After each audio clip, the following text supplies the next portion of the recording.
বাবুই পাখির ইঞ্জিনিয়ার কে? আল্লাহ। আল্লাহ পারেন কিনা এমন কোন কাজ আছে যে আল্লাহ পারে না? আমরা মনে করি যে আল্লাহ বলতে নাই কিছু। যারা অমুসলিমের ভিতরে মৃত্যুকে বিশ্বাস করে, কিন্তু তারা নাস্তিক রামবাম রয়েছে, আরে আল্লাহকে বিশ্বাস করে আওয়াজ দিয়ে বলেন ঠিক না? যদি এইটা বিশ্বাস করত মুসলমান, আমাদের মুসলমানের ভিতরে অনেক নামধারী মুসলমান রয়েছে। এবারে বাবুই পাখিটা আল্লাহর উপর তাওয়াক্কুল করিয়া ইঞ্জিনিয়ারিং কাজ করে, ঘর বাসাবাড়ি তৈরি করে। এই যে একটা দেখবেন সুন্দর তাল গাছের ভিতরে, এই তাল গাছের ভিতরে একটা বাসা বাঁধে। এই বাসার ভিতরে এমন সুন্দর ভাবে তৈরি করে বাসা, কোথায় টয়লেট করা লাগবে, কোথায় বাথরুম করা লাগবে, কোথায় থাকার জায়গা করা লাগবে, এইগুলো আল্লাহ পাক তারে দিয়ে দেন, নির্দেশ দেন। এইগুলো সুন্দর করে সাজাইবা। কিন্তু মুসলমান মানুষ যখন ভিড় দেয়, নিচের দিকে ভিড় দেয়, কথা বলেন ঠিক কিনা? বাবুই পাখি যখন ভিড় দেয়, নিচের থেকে নয় উপরের দিক থেকে দেয়, আওয়াজ দিয়ে বলেন ঠিক কিনা? উপর দিক থেকে দেয়। অনেকে দেখছেন মনে তাল গাছে যখন বাবুই পাখি সুন্দর করে বাসাটা তৈরি করে, নিচের থেকে দেয় না, দেয় উপরের থেকে। এইটার ইঞ্জিনিয়ার হলো আল্লাহ। কারণ ওই বাবুই পাখি উপরের থেকে সুন্দর করে সাজায়া গুছায়া আনার পরে সুন্দর করে আপন একটা ঘর তৈরি করলো। এই ঘরের ভিতরে কে থাকবে, কোথায় আত্মীয় স্বজন বসবে, কোথায় কে বসবে, এইটা সুন্দর করে সাজাইলো। এগুলো সাজানোর জন্য আল্লাহ পাক কৌশল তৈরি করে দিয়েছেন। বাবুই পাখি এইভাবে তুমি সুন্দরভাবে বাসা তৈরি করবা। আল্লাহ পাক নির্দেশ দিলেন, সুন্দর করে সাজানো গোছানো হয়ে গেল। হওয়ার পরে দেখবেন কোন আত্মীয় যদি একটা পাখি আসে, ওই পাখিটা আসার পরে আরেক পাখির সঙ্গে যখন সাক্ষাৎ করে, এবার মুসলমান এই পাখির সঙ্গে সাক্ষাৎ করার জন্য স্বজাতি পাখির কাছে যখন আসলো, আসার পর ওই বাবুই পাখিটা ঘরের থেকে সুন্দর করে বের হয়ে আসে। আসার পরে এই আত্মীয়ের সঙ্গে সুন্দরভাবে মুলাকাত করে, ভালো ব্যবহার করে, সালাম করে, কালাম করে। আজকে আমাদের মুসলমানের ভিতরে দেখবেন সালাম কালাম আছে না নাই? আছে, খুব কম। এবার এই স্বজাতি পাখিটা সুন্দরভাবে সালাম কালাম করলে ঠোঁট দিয়া নড়াচড়া করে, দুই ঠোঁট একত্র করে, এইটাই কৌশল শিক্ষা দিলেন তিনি কে?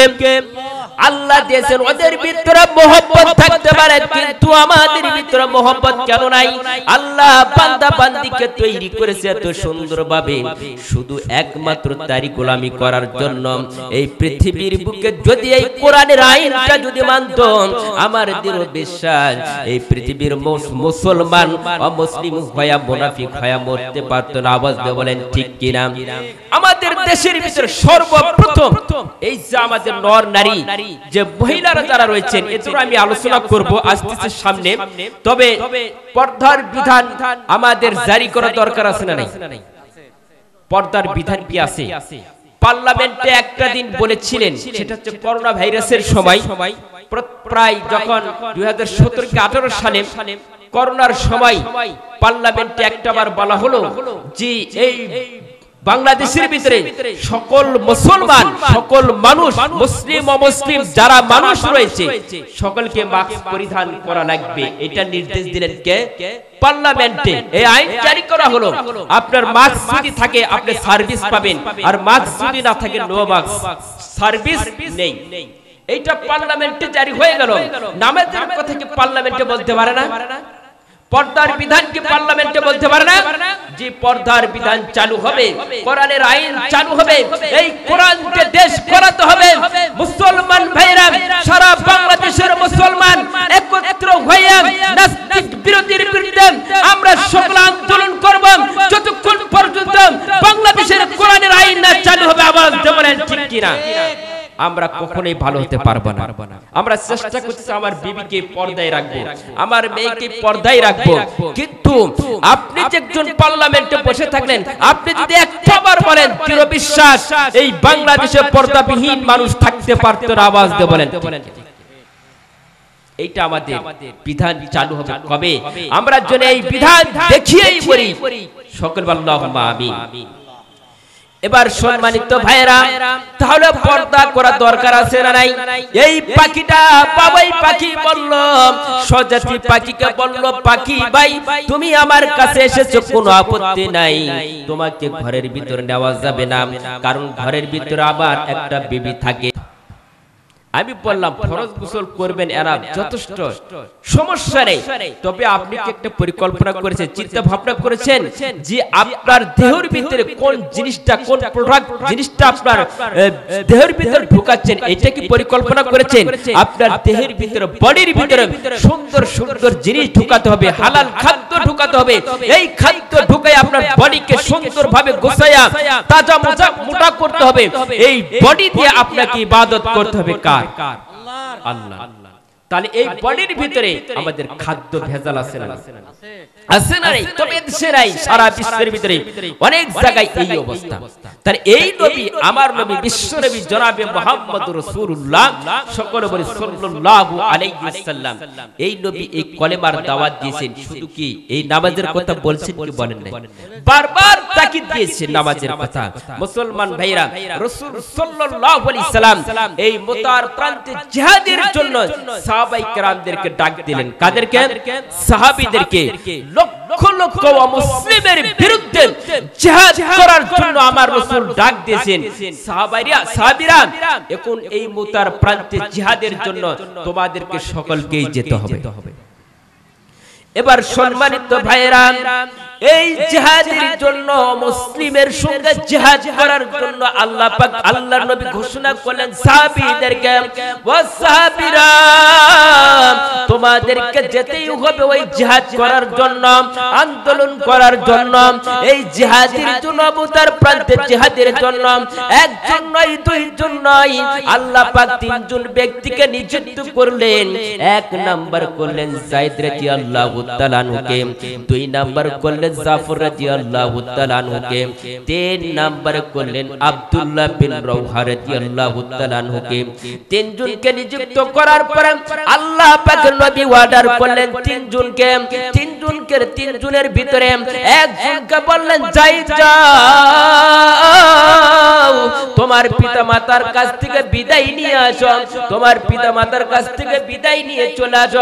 আল্লাহর এই সাহাবী বললেন, আল্লাহর নবীর সাহাবী বললেন, যায়েদ বললেন, ইয়া রাসূলুল্লাহ, ইয়া হাবিবাল্লাহ, আপনি হলেন আমার আব্বা জান, আর আমার আম্মা জান হলো আয়েশা সিদ্দিকা রাদিয়াল্লাহু তাআলা আনহা, আপনারাই হলো দুইজন।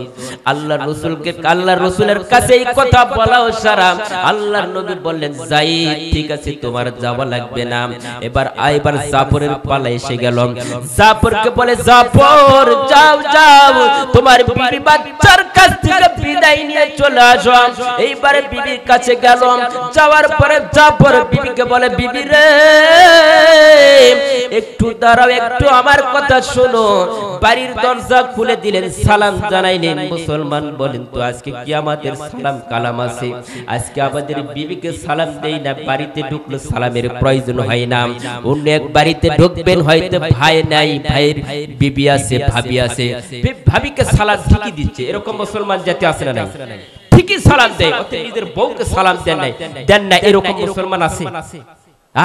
নিজের বউকে সালাম দেয় না, ভাবিকে ঠিকই সালাম দেয়, বান্ধবীকে ঠিকই সালাম দেয়। আপনার বিবিকে সালাম দেবেন, আপনার বিবির সঙ্গে মহব্বত করবেন। আপনি অন্যদিকে তাকান কেন? এই সালামের বিনিময়টা আপনার বাড়ির সঙ্গে করবেন, পিতা মাতাকে দিবেন, বড় ভাই অথবা কোনো আত্মীয় স্বজন অথবা মুরব্বী এবং যারা যুবক ভাইরা যারা রয়েছে রাস্তাঘাটে সকলকে সালাম দিবেন। অথচ অপরিচিত একটা মহিলাকে সালাম দেওয়া সম্ভব? দেখা হলেই বলবেন যে ভাবি আসসালামু আলাইকুম, দিবেন। কারণ আপনার আকর্ষণ বেড়ে নিচ্ছে, কি শয়তান কুলু দিচ্ছে, যাও, সমস্যা নেই। এদিক থেকে হেফাজত থাকতে হবে। আল্লাহ সকলকে কবুল করবে, আল্লাহুম্মা আমিন। এবার জাফর বাড়িতে যাওয়ার পরে জাফর বিবিকে ডাকতে বলে, বিবি রে আজকে আমাকে আল্লাহর রাসূল ডেকেছে, সময় নাই, আমি তোমার কাছে আসলাম। বিবি বলে বলো কি জন্য এসেছো, একবার বলো। তোমার সঙ্গে আমি সংসার করেছি, অনেক দিন পর্যন্ত করলাম, তোমার কাছে আমি আসলাম, তোমার কাছে বিদায় নেওয়ার জন্য এসেছি। তোমার কাছে যদি আমার ভুল হয় দয়া করে করে মাফ করে দাও আর আমি দেরি করব না রাসূলের ডাক এসেছে আল্লাহ রাসূলের অর্ডার এসেছে আল্লাহ রাসূল ডাকে পাঠাইছে সাথে সাথে যেতে হবে এবার সময় নাই নবী এইবার কথা বলা মাত্র সাথে সাথে এই জাফর রাদিয়াল্লাহু তাআলা আনহু বললেন তাড়াতাড়ি আমারে বিদায় করো বিবি বলতেছে আল্লাহর কাছে তাওয়াক্কুল করে বল আল্লাহ আমার স্বামীকে তুমি গাজী হইয়া বাড়িতে অবস্থান করে দিও বলেন সুবহানাল্লাহ এবার জাফর কাছে ছিল এই যে সুন্দর একটা তরবারি এই তরবারি দিয়া আঘাত করলেন উল্টা দিক দিয়া বিবিকে বলে বিবিরে উল্টা দিক দিয়া আমি তোমাকে আঘাত করলাম বলো তো এই আঘাতের কারণে তোমার কি হাত কেটেছে বিবি বলতেছে না না হাত কাটে নাই এবার বিবিকে বললেন যখন হাত কাটে নাই উল্টা দিক দিয়ে আমি তোমাকে মারছি সিধা পিঠ দিয়ে যদি আমি মারতাম তোমার হাত কেটে যেত কারণ তোমাকে এইটা বোঝালাম কারণ উল্টা দোয়া করলে কোনো লাভ হবে না উল্টা দিক দিয়ে তরবারি মারলো যেরকম হাত কাটে না তুমি আল্লাহর কাছে দোয়া করো আল্লাহ তোমার দোয়া কবুল করবে না আল্লাহ রাসূল দোয়া করেছে আমাকে জিহাদের জন্য কবুল করে নিয়েছেন বলেন সুবহানাল্লাহ এবার জাফরের পালা শেষ হয়ে গেল এইবার 3 নাম্বার সাহাবী হলো আব্দুল্লাহ বিন রাওহা রাদিয়াল্লাহু তাআলা আনহু এইবার কিছুক্ষণ সময়ের ভিতরে দুপুর আগে বিবাহ শাদী করেছে আল্লাহর নবী পাঠিয়ে দিলেন আব্দুল্লাহ বিন রাওহা রাদিয়াল্লাহু তাআলা আনহুকে বললেন যাও যাও তোমার বিবির কাছ থেকে বিদায় নিয়ে আসো তোমার পিতামাতার কাছ থেকে বিদায় নিয়ে আসো এইবার বিবির কাছে যায় যখন দরজা নক করেছে দরজা নক করার সাথে সাথে দেখলেন কোরআনুল কারীম তেলাওয়াত করে তার বিবির চিৎকার দিয়ে বলেন সুবহানাল্লাহ আর আমাদের বিবির কাছে গেলে দেখবেন কি নক করে দেখবেন স্টার জলসার সি বাংলা সিরা নাই খুলেই দেখবেন বিবিকে ডাক দিবেন বিবিরে রহিমার মা এই সময় আসলা একটু দেরি করে আসলেই হলেন এই কেবল শুরু হয়েছে পালা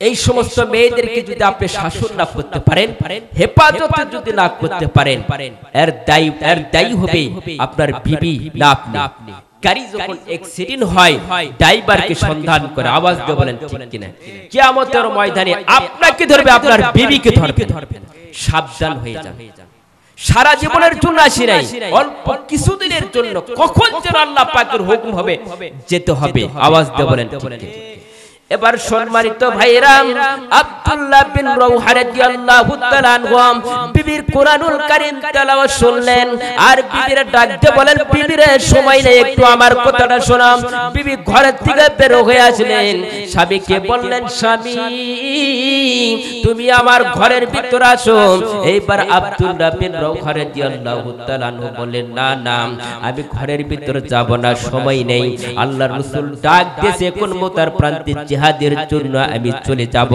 জিহাদের ঘোষণা এসেছে ডাক এসেছে এইবারে বিবি বলতেছে জিহাদের ময়দানে গেলে যদি তুমি জিহাদ করতে করতে মৃত্যুবরণ হয়ে যাও তোমার সঙ্গে আমার কি সাক্ষাৎ হবে তোমার সঙ্গে আমার প্রেম নিবেদন হলো না ভালোবাসা মহব্বত হলো না তুমি একটাবার আমার ঘরের ভিতরে আসো আব্দুল্লাহ বিন রাওহা রাদিয়াল্লাহু তাআলা বললেন না না না ঘরের ভিতরে ঢুকলেই মহব্বত ঢুকে যাবে মহব্বত হবে তোমার মহব্বতের ভিতরে যদি একটাবার পড়ে যায় রাসূলের মহব্বত থেকে আমার মনে হয় বঞ্চিত হয়ে যাব কারণ তোমার ডাকে সাড়া দিব না রাসূল ডাক দিয়েছে সাথে সাথে আমাকে যেতে হবে বলেন সুবহানাল্লাহ এইবার আব্দুল্লাহ বিন রাওহা রাদিয়াল্লাহু তাআলা বিবির কাছ থেকে বিদায় নিলেন কিভাবে বিবিকে বললেন তুমি যদি আমাকে ভালোবেসে থাকো মহব্বত করে থাকো তুমি যদি আর বিবাহ শাদী না বসো কিয়ামতের ময়দানে আমার সঙ্গে তোমার সঙ্গে সাক্ষাৎ করে দিবেন তিনি কে আল্লাহ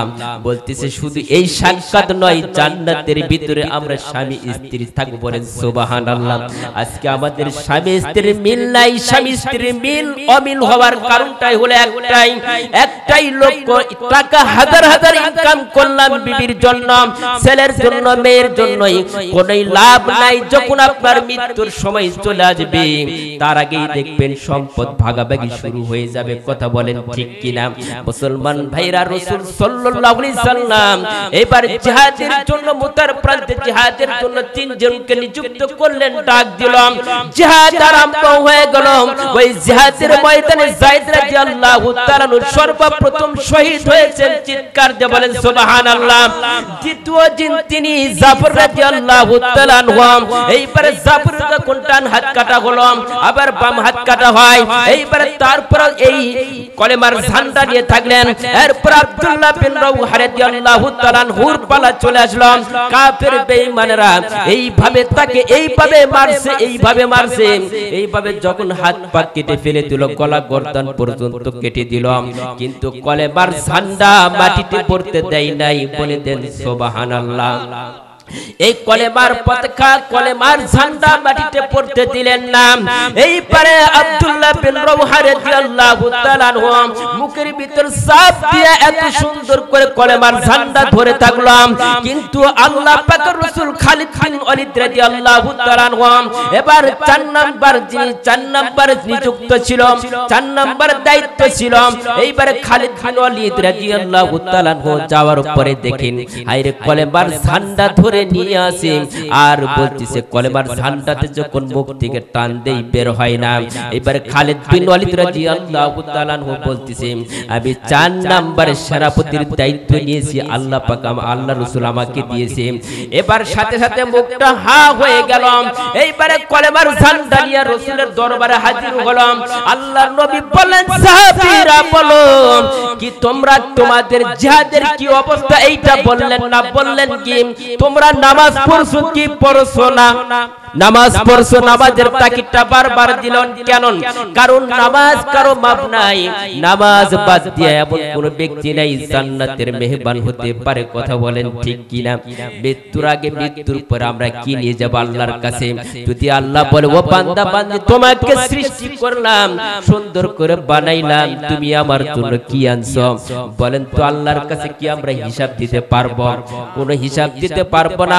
কোন আত্মীয় স্বজন আত্মীয়র বাড়িতে যখন বেড়াইতে যাই, ঘুরতে যাই, এই আত্মীয়টা ওই আত্মীয়র বাড়িতে যাওয়ার জন্য ভালো পোশাক পরিধান করে, এরপরে দেখবেন আপেল কমলা বিভিন্ন জাতের খাবার নেয়, নিয়ে যাওয়ার পরে আত্মীয় স্বজনের বাড়িতে ঘুরতে গেলাম, আত্মীয় মনে করবে আমার বাড়িতে ঘুরতে এসেছে, খাবার গুলো আনছে, কত সুন্দর বিভিন্ন আইটেমের খাবার আনছে।